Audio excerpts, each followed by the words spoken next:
Welcome. This is This Day with BJ Arnett. And guess what? I'm BJ Arnett. I'm so glad that you gave us the opportunity to come into your home today. And what we're going to be talking about today is just for you. It's a gift. I know it's a gift for me. I don't want to waste time with a whole bunch of chitter-chatter in the beginning because I want you to meet this man, Danny Wallace. Thank you so much for joining me. It's a pleasure to have you. I appreciate it. I'm looking forward to you telling me all about the things that God has done in your life, but that is all over the news, all over the TV channels, all over everywhere. If we want to know about Danny Wallace, we can push one button on that computer and it's going to roll out. But really what I want to talk about today is what God is doing with this book called Under God's Tree. I know I have a secret that you and I just had a chance to really talk a little bit about it before cameras roll, but Sure. This is an amazing understanding, and I just want people to get the freedom that lies within Under God's Tree. Sure. The full title is Man's Cage Under God's Tree. I wrote it from a quote that I love that says, God loved the birds, so he invented trees. Man loved the birds, so he invented cages. Pretty self-explanatory. The book is a true revelation to the it is finished work of Jesus Christ on our behalf that says if the Son sets you free, then you're now free indeed. So God looks at us, he loves us, he thinks we're wonderfully made and beautiful because he made us in his own image, and he says, what can I do for you to show you how much I treasure you, how much I get it. I'll build you a tree, and forever from this day you'll fly from branch to branch, tree to tree, destiny to destiny. Man looks at the same bird and says, hey, I love that bird, he's beautiful. What do I build for him? Because we're coming from a different concept than the one who built the tree, and that concept is, I'm not here for me, I'm here for you. Our concept is we see the beauty in the bird, we see that we have a love and a regard for it. So what do I build? Oh, I need to build a cage so that I can look over it, I'll feed it, I'll nurture it, I'll watch. It's mine. Yes, it's mine. And it'll sing for who? Me. Yeah. When I was a little boy, I was severely abused as a child that I detailed in my first book, Masquerade. My dad had abused me, sold me to various men, and I always wanted a pet, and when a dog would have puppies under our floor, my dad would kill all those puppies, so I couldn't keep it. So I got the idea, I love things that could fly. I thought it was Superman. All little boys did. And I loved red birds, cardinals, and my grandfather had bought me this old bird cage at a flea market.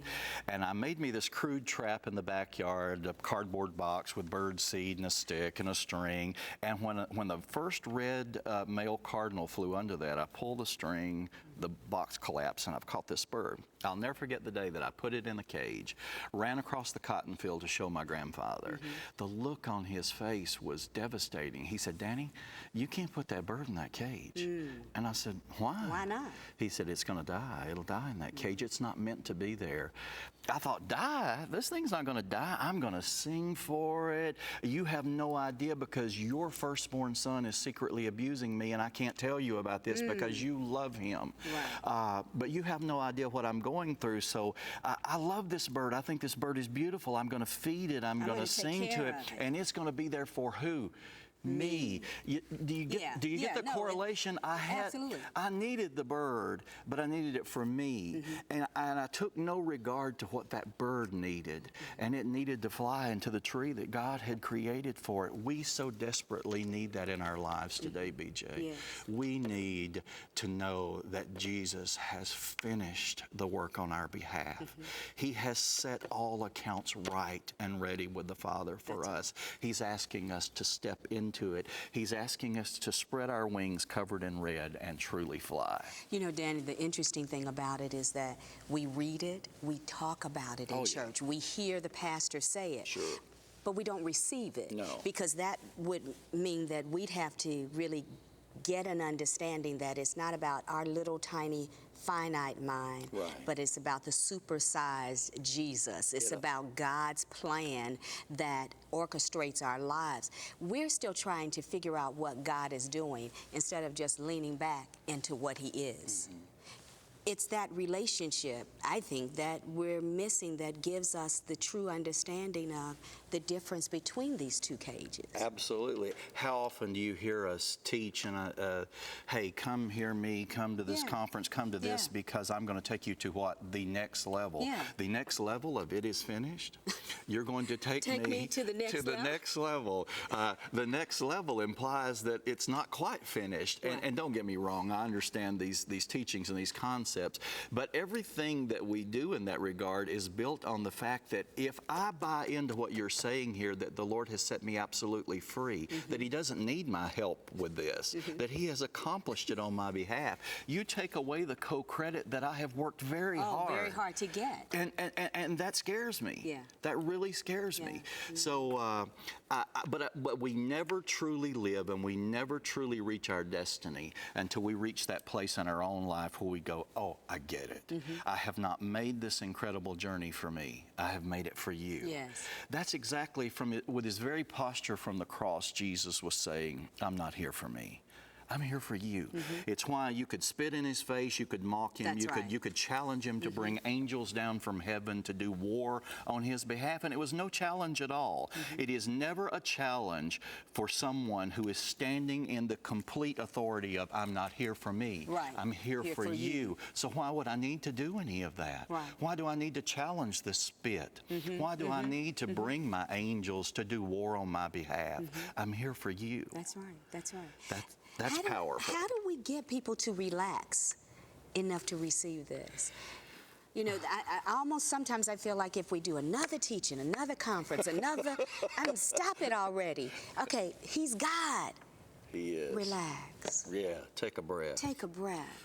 Take a breath. It really is Smell finished. the roses. Exactly. It is being able, you know, sometimes I look at the body of Christ and I say, y'all, let's just smile. Can we just get the joy of the Lord upon us? Not talk about it, not teach about it, not have another conference about it, but actually exemplify it, actually live in the freedom that He has actually given us. Right.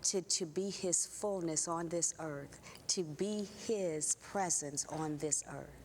Well, you know, when we become so saturated in our love for God and our love for others, then there is no longer any room for anything else. It's why Jesus told us, I'll give you new commandments. Love God, love others. He said He would sum the entire law and all of its prophets up into this one simple sentence. Just treat other people the way you'd like to be treated. That's it. You know, when we do that and when we become so saturated in that love, if you've been trying to monitor your sin and trying to jump through all the religious hoops and you've been trying to do these things so unsuccessfully, saturated in that love for God and for others, there is now no room left for those former things. There you go. There's no room for the sin. There's no room for the religious arguments. There's no room for the strife and division. Why? Because I'm just saturated in the love. Totally. Yeah, that's the key. If you had to take 2 seconds to meet someone in the parking lot, meet someone at the gas station, at the grocery store, and you just wanted to put a smile on their face, put the love of Jesus, what are you going to say? I tell people all the time, when you walked in the room today, and this is regardless of who you think you are or what you've been proclaimed to be or not to be, when you walked in the room today, your Papa in heaven stood from His throne. He silenced all of heaven on your behalf, and He said, come look at my baby. Come look at my baby. Turn around. Oh, how beautiful you are. You have no idea who you are in the eyes of my Papa who made you. And that's what I would say to someone, to put a smile on their face. Until you know who you are now. You will never fly to what you were truly destined to be. Oh, I like that. I like that. You know, I've had the opportunity with my husband to interview you before, and, Yes. and it is a joy to interview you again. What I love is that there's an ease about you. There is a complete ease that says, this is who I am and this is what God has called me to be. Absolutely. As you go through the journey of writing these books, doing all the interviews, there are things coming up that God is blessing you with in order to help people understand the trueness of who He is in their lives. Talk to us about the next phase, the next book, the film that about your life, the things that are ahead that will help set people truly free if they will just grasp a hold Well, of it. there is a screenplay that has been written already and finished. It was written by Tommy Wood. He's a director and screenwriter who wrote the screenplay for Masquerade, and that is a detailed journey of my life story. It's been downloaded over 2 million times via the internet, and we've given away hard copies of that story. So that project is certainly still in the works and on the table. I don't look at my life anymore like what's the next step, what's the next book, even though I'm working on some books.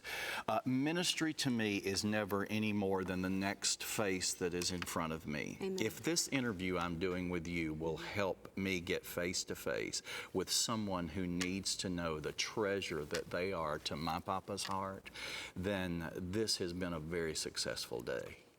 A very successful day. Well, of this I am sure, that you've reached someone today, many Good. someones. Then I am honored so to be you here. have done what God called you to do. Thank you. I look forward to another opportunity to speak with you. This is Man's Cage Under God's Tree. Amen. And Masquerade. I can't tell you how much I look forward to the film. Well, thank you. Because your I story is appreciate that. very, very powerful. Thank you And very lots much. of folks need to hear about it. How can people get in touch with you? What's that website address? It's DannyWallace.org. DannyWallace.org. Actually, if they want to speak to me personally, they can reach me also at 770-655-8367. Say it again, 770. 770-655-8367. I get people laugh at me in ministry all the time, and they go, "Oh, well, they're going to get one of your minions." Well, I don't have any minions. Oh, they're going to get one of your associates or secretaries. I don't have any of those either. If you call that number, you're going to get one or two things. Either you'll get an answering machine that says, "This is Danny Wallace. Leave a name and number within 24 hours. I will call you back." I'm assuming that's who you want to talk to.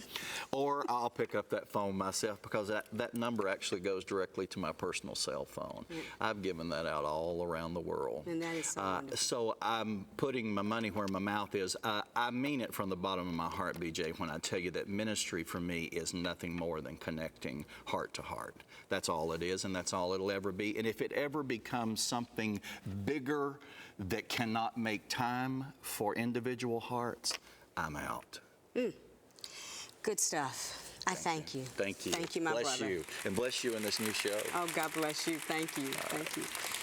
Well, folks, I hope you've enjoyed it. I have, and I got some reading to do. I don't know about you.